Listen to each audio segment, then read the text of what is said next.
Welcome to The Explainer. So, if you've ever actually thought about leaving Windows or macOS behind, I bet you've hit a massive mental roadblock. It's the one terrifying question that stops almost everyone dead in their tracks. What happens to all my apps and games when I switch to Linux? And honestly, it's a totally valid fear. You've spent years, maybe decades, building your digital life around very specific tools. We're talking about the software you use to pay your bills, to do your job, or that massive library of PC games you play to unwind. The mere thought of losing access to those essential programs, yeah, that's enough to keep anyone tied down to an operating system they'd really rather leave. But here is the absolutely fantastic news. That fear, it's largely a thing of the past. Today we are going to completely demystify the Linux application ecosystem, and we're going to do it using a super effective two-pronged approach that I like to call the bridge and build strategy. First, we'll look at the incredible tech that acts as a bridge, letting you run your existing Windows apps and games directly on Linux, and then we'll talk about how to build out a brand new, totally native workflow using some absolute powerhouse open source alternatives. Here's our roadmap for this explainer. First, the app gap myth. Second, running Windows on Linux. Third, the mindset shift. Fourth, replacing Microsoft Office. Fifth, high-end creative tools. And sixth, the best of both worlds. Let's get right into it. Section 1. The app gap myth. Okay, let's kick things off by systematically shattering a very stubborn misconception. This old myth that Linux basically has no good apps. For the longest time, the story was that if you switched, you'd be stuck staring at a terminal window all day, settling for totally subpar software. Well, the sources we're digging into today make it overwhelmingly clear. That's just flat out wrong now. Today's Linux has a thriving, fully mature app ecosystem. Section 2. Running Windows on Linux. So this brings us to the bridge phase of our strategy. The coolest part about switching right now is that before you even need to learn a single new Linux program, you can actually just bring your favorite Windows software right along with you. And no, I am not talking about dual booting or constantly restarting your computer. I mean seamlessly running Windows software right alongside your Linux apps.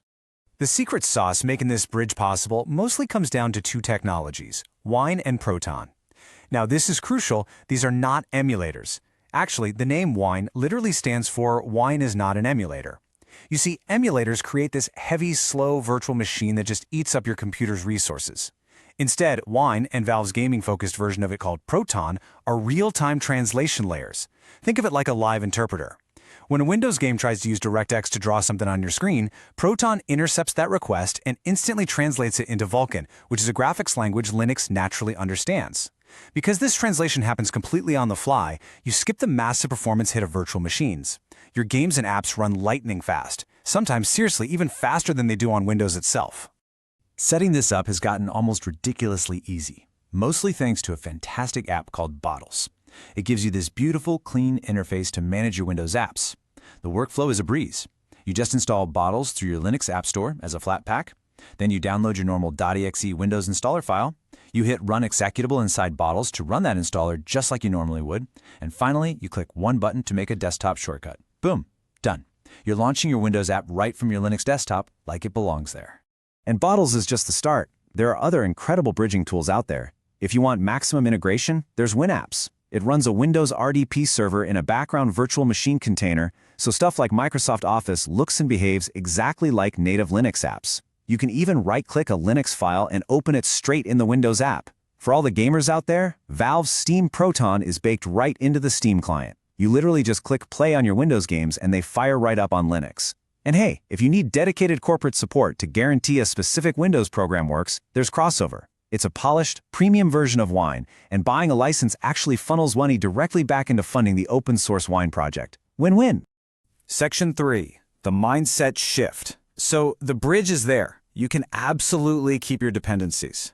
But to truly thrive on Linux, we want to start transitioning into the build phase. And that shift really doesn't start with downloading software, it starts with changing your perspective. This quote from How to Geek really hits the nail on the head.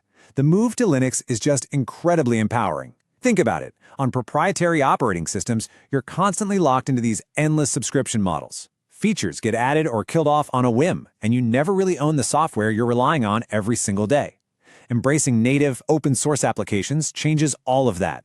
It means breaking free, your data stays yours, safe from corporate data mining, and you become part of this massive, transparent, collaborative global community.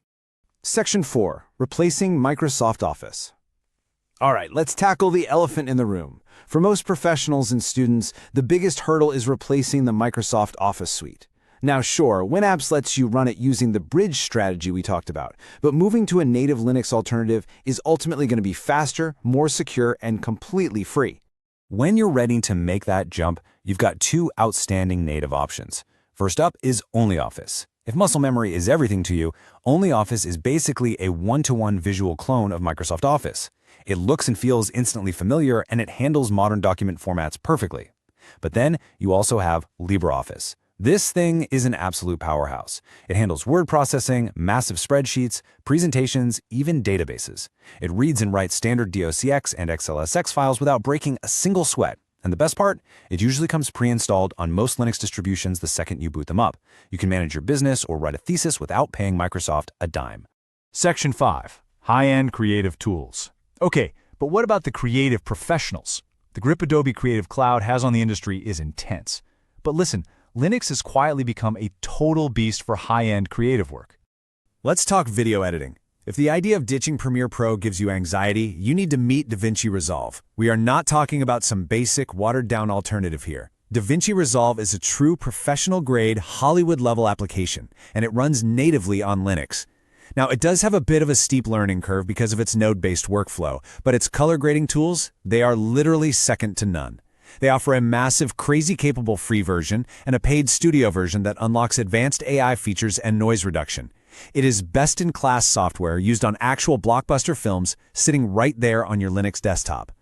And the sheer relief people feel when they finally make the jump is palpable. Like this incredibly passionate Reddit user pointed out, the subscription model makes you a hostage to a single company's pricing and development whims. Sure, taking the time to learn DaVinci Resolve or other tools might cost you a few weekends of watching YouTube tutorials, but once you build that new workflow, it's yours forever. And honestly, your audience won't even notice a difference in your final output. And that open source power builds across the entire creative spectrum. Need to replace Photoshop? GIMP has all the layers, masks, and brushes you need for serious image manipulation. What about Illustrator for vector graphics and logos? Inkscape is brilliant and handles SVG files flawlessly. If you're a digital artist used to Procreate, you will love Krita's gorgeous workspace and brush engine. And for audio, whether you're just chopping up a podcast in Audacity or composing a full musical score in a massive digital audio workstation like Ardour, Linux has got you completely covered. Section 6. The best of both worlds. Bringing it all together. Here is the absolute bottom line. Linux today represents the ultimate freedom of choice. You do not have to quit cold turkey. Thanks to translation layers like Proton and awesome tools like Bottles and WinApps, you can confidently run your essential Windows software right now. That bridges the gap. Then, entirely at your own pace, you can start building a native open-source workflow. You keep the exact tools you need today, while slowly moving toward an ecosystem that actually respects your privacy and your wallet. It's a genuinely empowering journey. You go from just consuming an operating system to actually controlling it. The bridge is already built, and the open-source alternatives are truly professional grade. So I'll leave you with this. Are you ready to break free from the subscriptions and actually own your workflow? The entire Linux ecosystem is waiting for you. Thanks for joining me for this explainer, and I'll catch you in the next one.